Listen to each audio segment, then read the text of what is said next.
Gisugda na sa City Government of Davao ang pag-apod-apod sa tinuig nga pinansyal nga ayuda ngadto sa unang batch sa 508 ka mga persons with disabilities kon PWDs. Magandang araw po sa inyo lahat at sana po ay nasa mabuti kayong kalagayan. This is Councilor Danny Dayang Hirang. God bless Philippines. Ang ganda ng Pilipinas, mahalin po natin ito. Huwag po nating kalimutan, subscribe and like.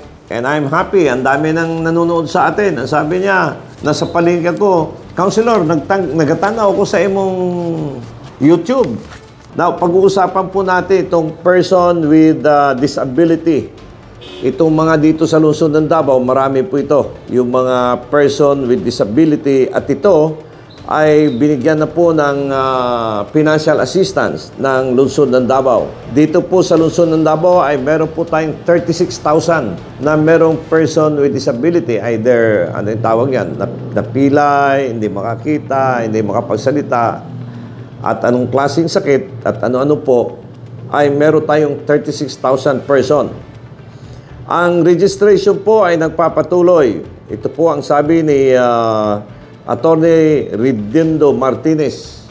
At there will be no distinction or discrimination sa mga pagbibigay po ng mga assistance sa ating mga person with disability. Ang binibigay po natin dito is for 1 year is 1,500. Yung tulong po sa mga PWD.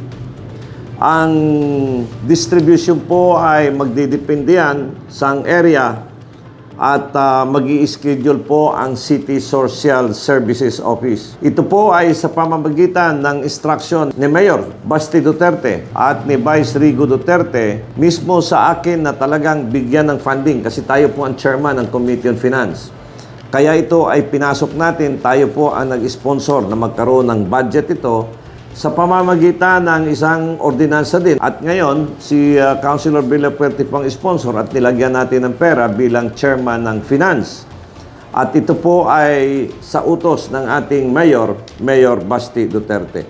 So congratulations sa 30,000 PWD, person with disability, dito sa lungsod ng Davao, na kung saan ay magkakaroon na po kayo ng financial assistance para po sa ating mga kababayan.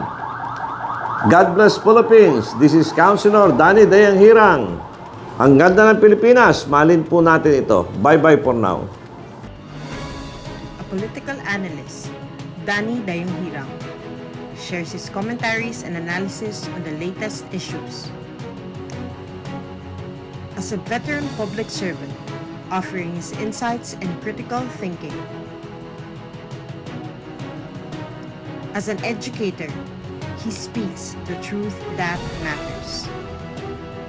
Our seasoned legislator, Danny Dayang Hirang, is live every Monday, Wednesday, and Fridays.